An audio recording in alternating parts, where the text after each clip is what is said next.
Welcome to the Everyday Charlotte podcast, where we believe education is not simply for school hours, but an everyday learning lifestyle. On this podcast, I read a variety of living educational materials, including books in the public domain you can use to supplement your learning.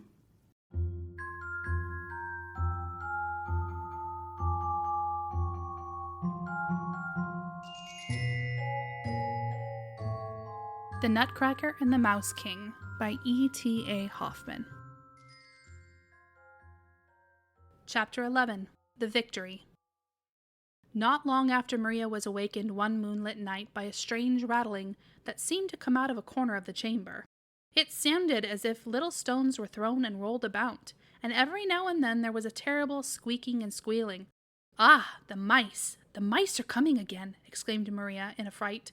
And she was about to wake her mother, but her voice failed her, and she could stir neither hand nor foot, for she saw the Mouse King work his way out of a hole in the wall, then run, with sparkling eyes and crowns, around and around the chamber, when at last, with a desperate leap, he sprang upon the little table that stood close by her bed. "Hi, hi, hi! Must give me thy sugar plums, thy gingerbread, little thing, or I will bite thy nutcracker, thy nutcracker." So squeaked the Mouse King, and snapped and grated hideously with his teeth, then sprang down again and away through the hole in the wall. Maria was so distressed by this occurrence that she looked very pale in the morning, and was scarcely able to say a word. 100 times she was going to inform her mother or Louise of what had happened, or at least to tell Fred, but she thought, "No one will believe me, and I shall only be laughed at." This, at least, was very clear, that if she wished to save little Nutcracker, she must give up her sugar plums and her gingerbread.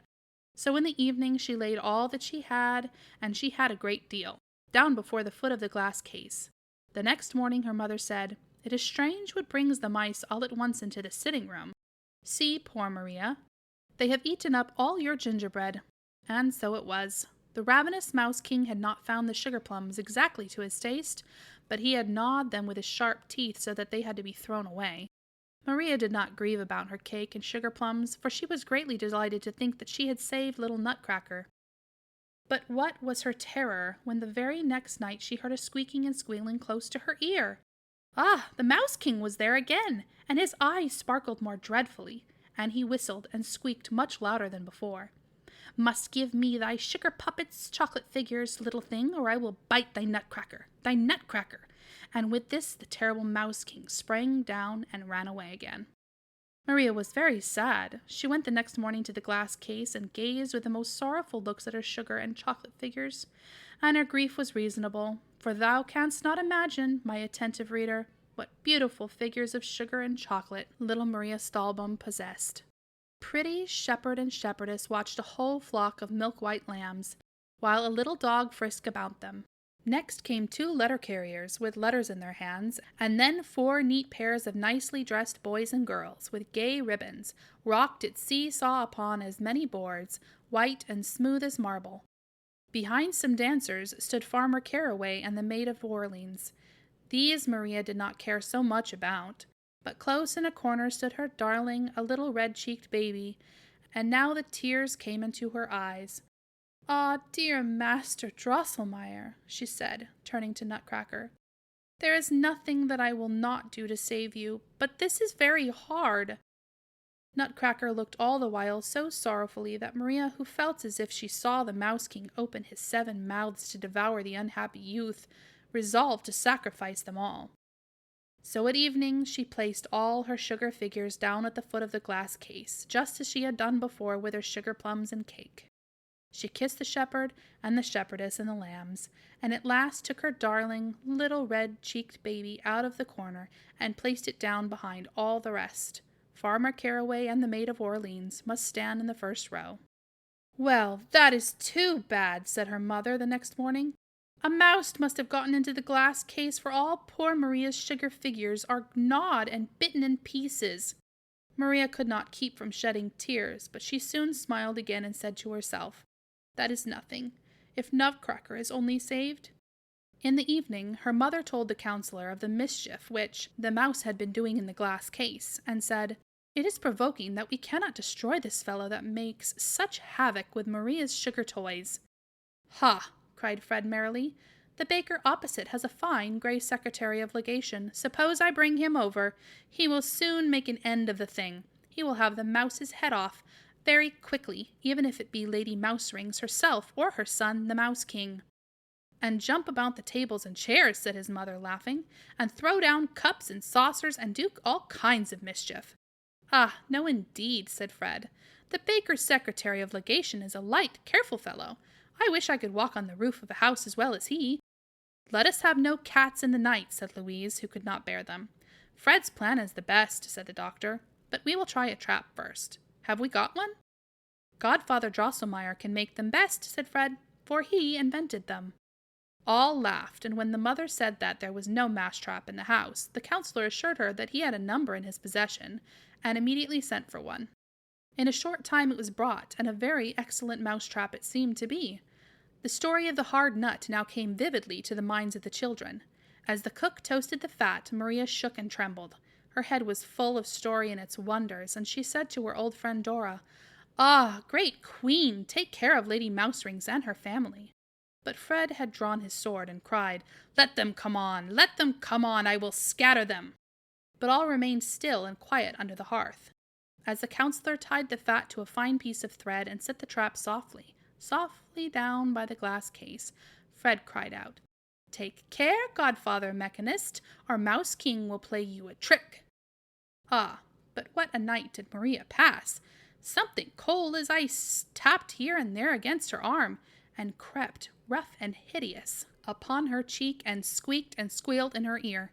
The hateful Mouse King sat upon her shoulder. He opened his 7 blood-red mouths, and grating and snapping his teeth, he squeaked and hissed in her ear, wise mouse, goes not into the house, goes not to the feast, likes sugar things best, craft set at naught, will not be caught, give all, new frock, picture books, all the best, or shall have no rest. I will tear and bite, Nutcracker at night, hi, Kiki. Maria was full of sorrow and anxiety. She looked very pale and disturbed on the following morning when Fred told her that the mouse had not been caught, so that her mother thought that she was grieving for her sugar things, or perhaps was afraid of the mouse. "Do not grieve, dear child," she said. "We will soon get rid of him. If the trap does not answer, Fred shall bring his gray secretary of legation." As soon as Maria was alone in the sitting room, she stepped to the glass case and said, sobbing to the Nutcracker, "Oh, my dear, good Mr. Drosselmeyer, what can I, poor unhappy maiden, do? For if I should give up all my picture books and even my new, beautiful frock to the hateful mouse, he will ask more and more, and when I have nothing left to give him, he will at last want me, instead of you, to bite in pieces." As little Maria grieved and sorrowed in this way, she observed a large spot of blood on Nutcracker's neck, which had been there ever since the battle. Now, after Maria had known that her Nutcracker was young Drosselmeyer, the counselor's nephew, she did not carry him any more in her arms, nor hug and kiss him, as she used to do. Indeed, she would very seldom move or touch him, but when she saw the spot of blood, she took him carefully from the shelf and commenced rubbing it with her pocket-handkerchief. But what was her astonishment when she felt that he suddenly grew warm in her hand and began to move. She put him quickly back upon the shelf when, behold, his little mouth began to work and twist and move up and down. At last, with a great deal of labor, he lisped out, "Ah, dearest, best Miss Stahlbaum, excellent friend, how shall I thank you? No picture books, no Christmas frock. Give me a sword. For the rest Here speech left him, and his eyes, which had begun to express the deepest sympathy, became staring and motionless. Maria did not feel the least terror. On the contrary, she leaped for joy, for she had now found a way to rescue Nutcracker without any more painful sacrifices. But where should she obtain a sword for him? Maria at last resolved to ask advice of Fred, and in the evening, when their parents had gone out, and they sat alone together in the chamber by the glass case, she told him all that had happened to Nutcracker and Mouse King, and then begged him to furnish the little fellow with a sword. Upon no part of this narration did Fred reflect so long, and so earnestly as upon the poor account which she gave him of the bravery of his hussars. He asked once more very seriously, if it were so. Maria assured him of it upon her word. when Fred ran quickly to the glass case, addressed his hussars in a very moving speech, and then, as a punishment for their cowardice, cut their military badges from their caps and forbade them for a year to play the Hussars' Grand March. After this, he turned again to Maria and said, "As to a sword, I can easily supply the little fellow with one. I yesterday permitted an old colonel of the cuirassiers to retire upon a pension, and consequently he has no farther use for his fine, sharp saber." The aforesaid colonel was living on the pension which Fred had allowed him, in the farthest corner of the third shelf. He was brought out, his fine silver saber taken from him and buckled about Nutcracker. Maria could scarcely get to sleep that night, she was so anxious and fearful. About midnight, it seemed to her as if she heard a strange rustling and rattling and slashing in the sitting-room. All at once it went, "Quick!" and "The Mouse King! The Mouse King!" cried Maria, and sprang in her fright out of bed. All was still, but presently she heard a gentle knocking at the door, and a soft voice was heard. "Worthiest, best, kindest Miss Stahlbaum, open the door without fear. Good tidings!" Maria knew the voice of the young Drosselmeyer, so she threw her frock about her and opened the door. Little Nutcracker stood without, with a bloody sword in his right hand, and a wax taper in his left.